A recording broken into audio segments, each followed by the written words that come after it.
अस्सलाम वालेकुम जी फ्रेंड्स। आज का जो हमारा टॉपिक है वो है कन्वेक्टिव डेरिवेशन है। हम लोगों ने प्लाज्मा फिजिक्स की सीरीज़ को स्टार्ट किया हुआ है, तो इस सीरीज़ में हम इन टॉपिक्स पर पिछली वीडियोज़ में बात कर चुके हैं। ये देखते जाएं।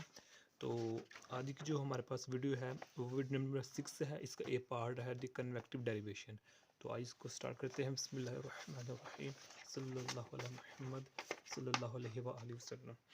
अच्छा, ये बिल्कुल छोटा सा टॉपिक है कन्वेक्टिव डेरिवेशन। अब इसका जो बेसिक पर्पस क्या है कि जो हमारे पास फिजिकल क्वांटिटीज़ होती हैं ना, मिसाल के तौर पर जो टाइम है, लेंथ है, मास है, इलेक्ट्रिक करंट है, थर्मोडायनामिक टेम्परेचर है, अमाउंट ऑफ सब्सटेंस है, या लुमिनस इंटेंसिटी है। यानी कि जो जब हम नाइन्थ क्लास में जाते हैं तो सबसे पहले हमें यही रटा लगवाया जाता है। यानी कि फिजिकल क्वांटिटी, वो फिजिकल क्वांटिटी जिसको हम इजीली मेजर कर सकते हैं, उसको हम फिजिकल क्वांटिटी कहते हैं। तो उस फिजिकल क्वांटिटी जो कि डिपेंड करता है मिसाल के तौर पर पोजीशन और टाइम पर, एक फिजिकल क्वांटिटी है जो कि पोजीशन और टाइम पर डिपेंड कर रही है। तो अब इसको डिफ्रेंशिएट करने के लिए विद रिस्पेक्ट टू टाइम या किसी भी और कोऑर्डिनेट के लिहाज से इसको डिफ्रेंशिएट करने के लिए हमें कन्वेक्टिव डेरिवेटिव की ज़रूरत होती है। तो शॉर्ट क्या हो गया कि जो कन्वेक्टिव डेरिवेटिव होता है वो किसी भी फिजिकल क्वांटिटी को डिफ्रेंशिएट करने के लिए हम यूज़ करते हैं। अब जो कन्वेक्टिव डेरिवेशन है, इसको हम एडवेक्टिव डेरिवेटिव भी कहते हैं।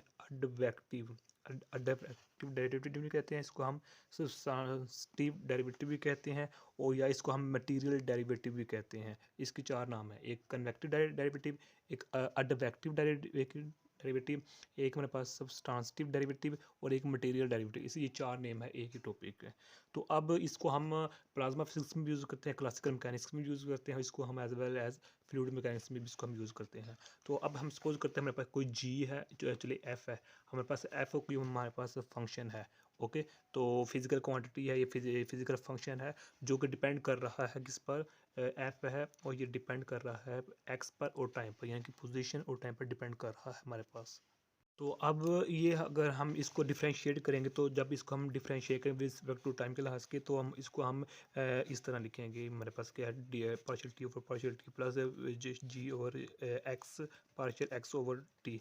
ये फॉर वन डायमेंशन के लिए हमने फिजिकल क्वांटिटी को डिफरेंशिएट कर दिया हुआ है। ओके, ये टी टी और ये एक्स एक्स है।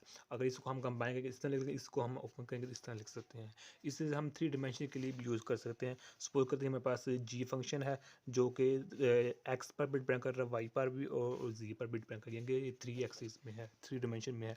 तो जब इसको हम डिफ्रेंशिएट करेंगे तो इसको हम D T equal to partial G over partial T, तो प्लस हमारे पास क्या होगा, partial G over partial X over partial T, plus partial Y over partial T, plus partial G over partial G over partial T. इस तरह इसको हम इस तरह डिफ्रेंशिएट कर सकते हैं।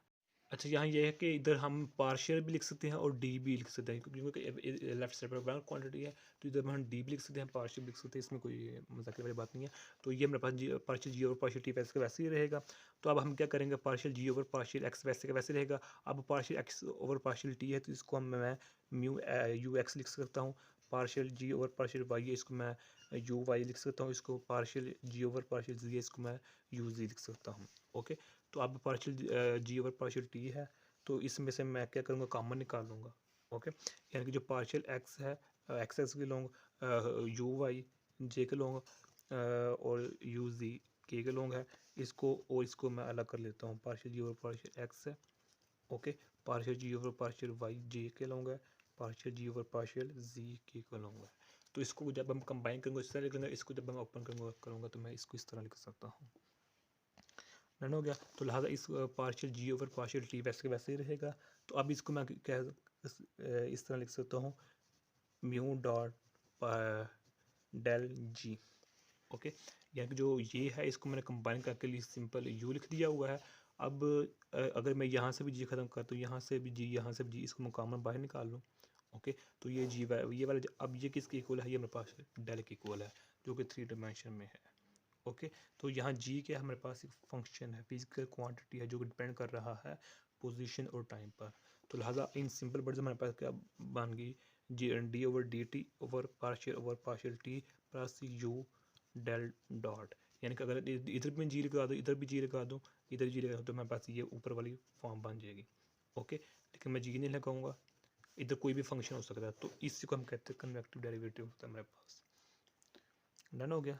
तो यही आज का हमारे तरह से टॉपिक था, यानी कि क्या करते हैं कि किसी भी पार्टिकल की वेलोसिटी का टाइम डेरिवेटिव वो हम इस तरह लेते हैं कि जब हम प्लाज्मा फिजिक्स में या क्लासिकल फिजिक्स में या फ्लूइड फिजिक्स फ्लूइड मैकेनिक्स में फ्लूइड को डिस्कस करते हैं, ट्रीट करते हैं, तो हम जनरल टाइम डेरिवेटिव लेते हैं किसी भी पार्टिकल की वेलोसिटी का, तो वो हम इस इक्वेशन से मदद लेते हैं जो कि कन्वेक्टिव डेरिवेटिव है।